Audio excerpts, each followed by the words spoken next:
we talk a lot about motivation, but I don't think motivation is enough. The way I look at it is motivation is like lighting the fuse. But if you light the fuse and you don't have the good habits and the discipline to implement those good habits, you can have all the motivation in the world and you're never going to get to where you want to be.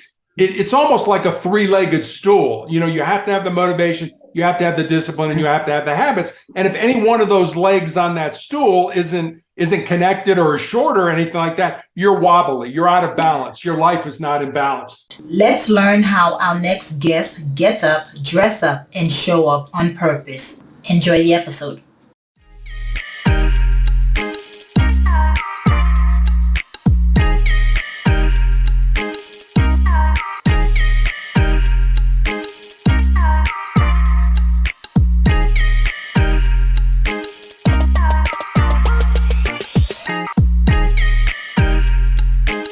Hello, morning enthusiasts. Welcome to the Best Morning Routine Ever podcast. I am your host, Dr. Lunid, and today I have the honor of introducing a very special guest to the show, Terry Tucker.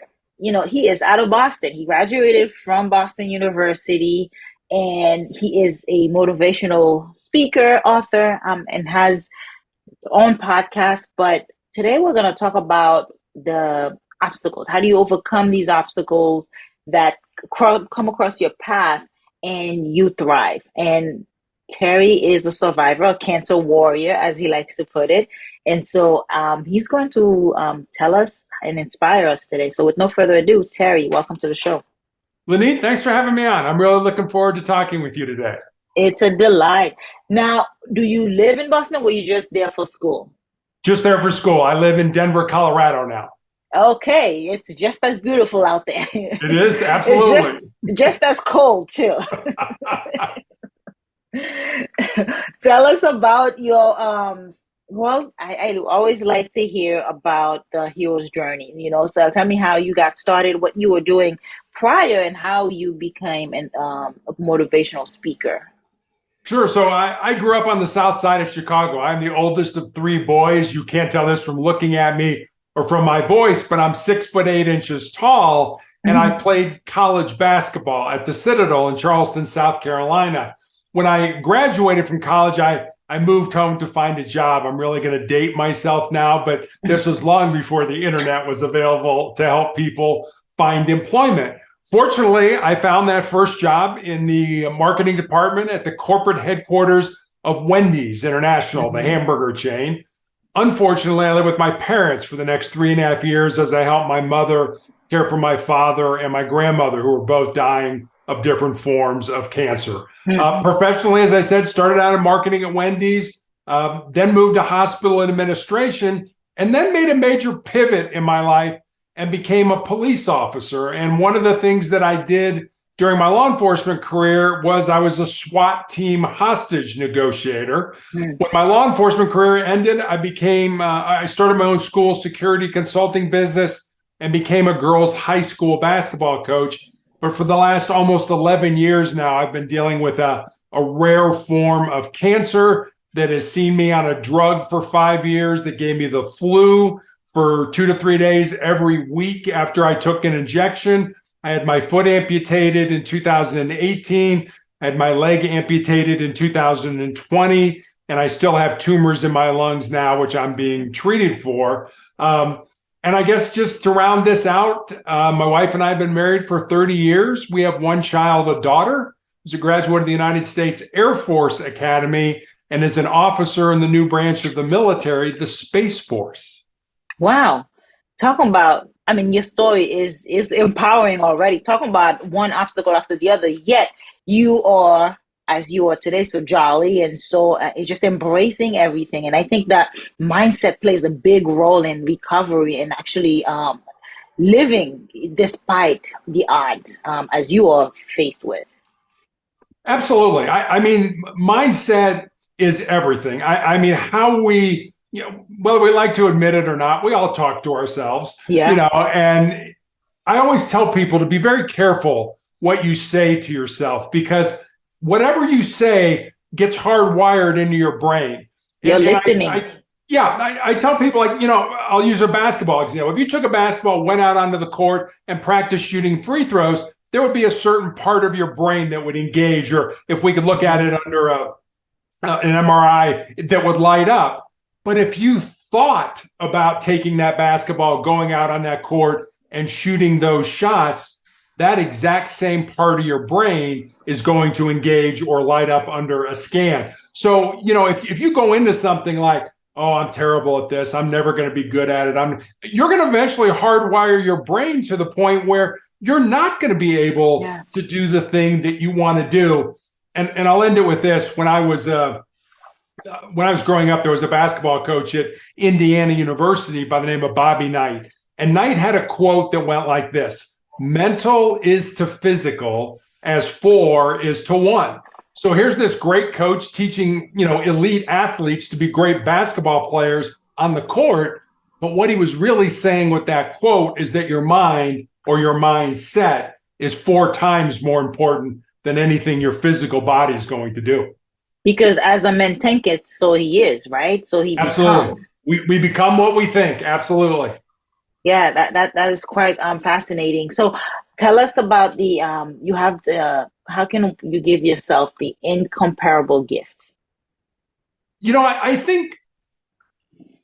I guess I'll put it this way. Our brains are hardwired to avoid pain and discomfort and to seek pleasure. So to the brain, the status quo, the way things are right now, it's good, it's comfortable, it's familiar, and it should just be left alone. But the only way we're going to grow, the only way we're going to develop, the only way we're going to get better at anything in our lives is to step outside that comfort zone and do things that make us uncomfortable. I try to do this every day of my life, and I recommend it to everybody I talk with.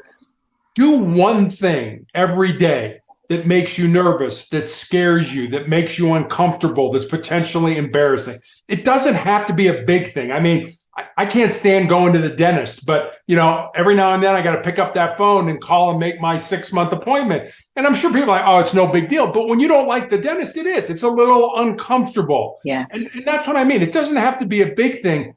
But if you do those small things every day, when the big disasters in life hit us, and they hit all of us, we lose somebody who's close to us, we get let go from our job, we find out we have a chronic or a terminal illness, you'll be so much more resilient to handle those things when they present themselves. Even without the chronicle, the illness, our default is that pessimistic. Our default is that negative place. How come is that? We're wired to just live this like unexciting life per se, right? We're just like defaulted to just, it's not even going to get into habits just yet, but like, why is that our default versus, and we have to work super hard to reverse that, to reprogram the subconscious mind.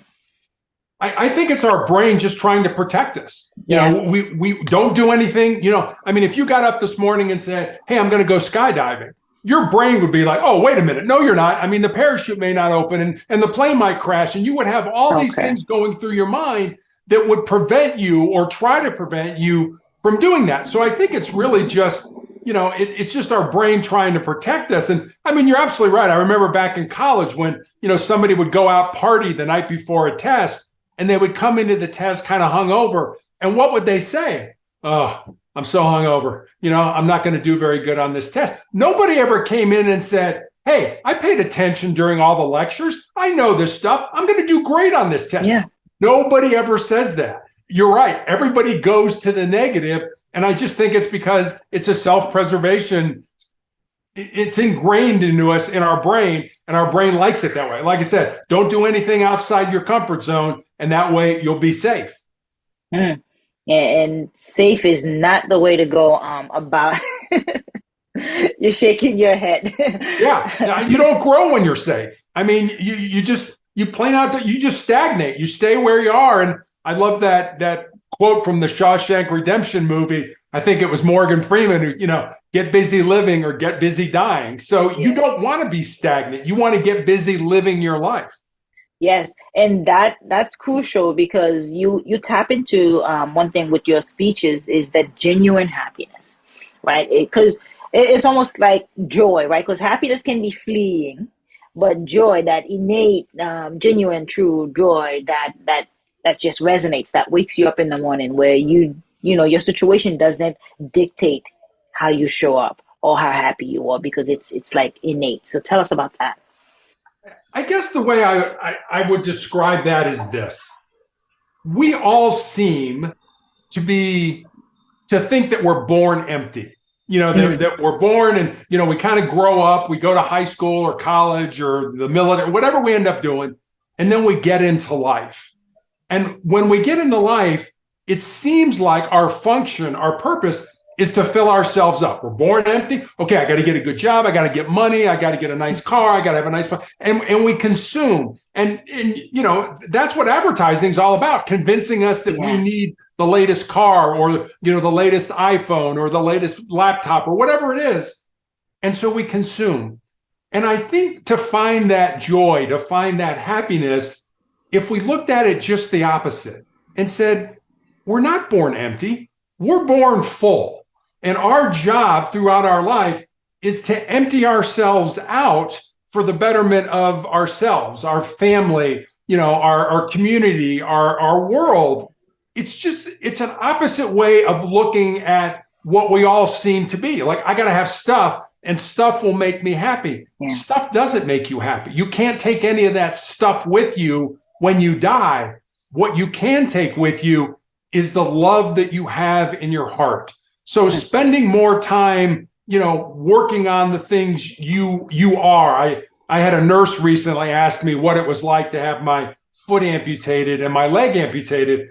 And I told her, I said, it's certainly not been easy. When you're 6'8", falling is not an option because you kind of get hurt from this height when you do that. But what I told her was, cancer can take all my physical faculties, but cancer can't touch my mind, it can't touch my heart, and it can't touch my soul. And that's who I am. That's who you are. That's who everybody who's listening to us is. But we spend so much time on this vessel, this house. Do I have the right hairstyle? Am I wearing the right clothes? And I'm not telling you not to go to the gym. I'm not telling you not to eat right and do those things. But what I am asking you to do is spend a little bit more time working on your heart, your mind, and your soul, because that's who you are. And I think that's where true happiness or joy comes from. I like that. Cancer cannot touch my mind, my soul. It cannot touch who I am. That's powerful. That is powerful right there, to have that strength, that determination, that formidability. Like, you are tough and untouchable. That is really something. I'm really, really glad you shared that, because a lot of times people are just, we struggle. We struggle with waking up and feeling that genuine joy and that genuine happiness. When people come to you, what's the first thing that, as a motivational speaker, that you start to work on? Is it just right directly to mindset? What I usually start with is values. We make New Year's resolutions, we make goals for ourselves and things like that. And, why do 80% of New Year's resolutions fail by, February? I think it's because we don't tie our New Year's resolutions. We don't tie our goals to something concrete, to something that's immovable. And I think that's where values come in. What is so important to you? What is so ingrained in your heart or your soul that it's immovable? It's not going to change no matter what happens to you. Is it character? Is it humility? Is it trust? Is it family? Whatever it ends up being, understanding what your values are, I think is where you need to start. And I always tell young people, especially, if there's something in your heart, something in your soul that you believe you're supposed to do, but it scares you, go ahead and do it. Because at the end of your life, the things you're going to regret are not going to be the things you did.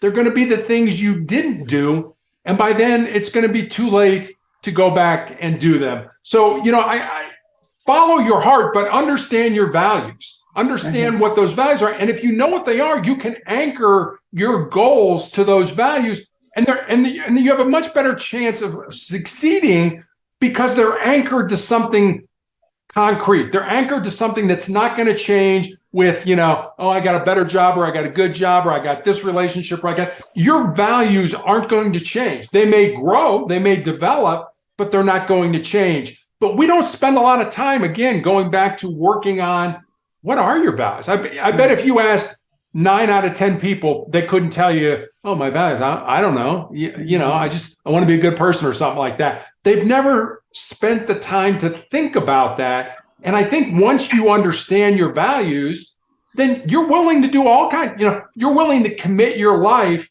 to something that you may never be successful at, but it's so ingrained in you based on your values that you're willing to do that. And who knows, maybe somebody down the road will pick up what you did and improve on it. And then that carries it further down the road.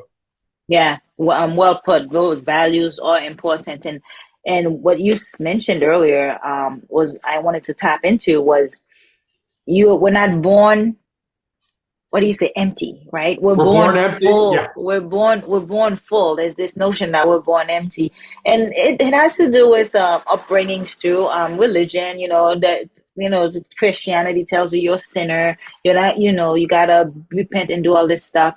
However, the way you put it is you are full and you have to kind of empty it out to better the kingdom or to better the world around you. So I hear service, right? You empty yourself out to serve others and give back. Is that right? It is, and I guess I don't want your listeners to think that I don't have bad days. You're looking at me right now. There's no S on my chest. I'm not flying around with magical powers or anything like that. When I have my cancer treatments, I have bad days. I get down. I feel sorry for myself. But when I do that, I find that I'm looking inward. It's all about me. Woe is me. This is terrible and things like that. And I find a way to get out of that sort of funk, so to speak, is to find somebody else to help. Is there somebody else that I can pick up the phone and call? Hey, how you doing? I know enough people that have cancer that I could pick up that phone, or if I'm at treatment, just say hi to somebody, or hey, do you want to have a cup of coffee or something like that would all of a sudden now my focus is not on me. My focus is on somebody else. And when you do that, your whole paradigm shifts, your whole attitude shifts. And now it's not about you. It's about what you are giving to another person. Beautiful. It's amazing how that works, right? Take the attention away from ourselves, help people out. And that goes back to the values, right? If you find what your values are, you can tie it to how you can better serve people. And it just feels like you're in alignment. You are in this beautiful music and just kind of flowing through life because you identify the values and then you are emptying yourself out to give to the world. And you could do that in the form of a business. You can, you make money from it. Become an entrepreneur doing that and providing that service to other people. I really like that notion. Let's talk about some of the habits, that you need to put in place so that we can identify those values better to also discipline us in the morning. So let's talk about your morning routine in particular. How do you get up, dress up, and show up? I think that's a great point. You hit on 3 words that we talk a lot about motivation. My blog is called Motivational Check, but I don't think motivation is enough. The way I look at it is motivation is like lighting the fuse. But if you light the fuse and you don't have the good habits and the discipline to implement those good habits, you can have all the motivation in the world and you're never going to get to where you want to be. It's almost like a 3-legged stool. You have to have the motivation, you have to have the discipline, and you have to have the habits. And if any one of those legs on that stool isn't connected or is short or anything like that, you're wobbly, you're out of balance, your life is not in balance. So I just wanted to pick up on that because I think that's incredibly important. In terms of my morning routine, I sleep is very important to me, being a cancer patient, so trying to recover. But I try to get up at the same time every single day, which is usually around 6 or 6:30. And I spend about an hour every morning in prayer. As I mentioned, there are a lot of people that I know that have cancer that have asked me to pray for them. And I'd be lying to you if I told you I don't pray for myself. I certainly do that, hopefully that I'll get a miracle as well. But prayer seems to center me. Again, it's not, I'm not saying, oh God, give me all this stuff. I'm saying, oh God, help these people that need help right now, that are struggling, that, are sick, that are tired, that are worn out, that are beat up. Help them as well. And then after that, I have the same breakfast every morning, and I've been having it forever. And I think, kind of the old saying, garbage in, garbage out, if you put good stuff into your body, fruits and vegetables, I think are incredibly important. Nuts, beans, all those kind of things that come from the earth definitely help me. I mean, when I was diagnosed in 2012, I was told I would be lucky to live another 5 years. Wow. It's 11 years into this fight. And I think a lot of that has to do with my morning routine, how I show up, how I think, how I give, or ask our creator to help other people as well. And then also what I put into my body.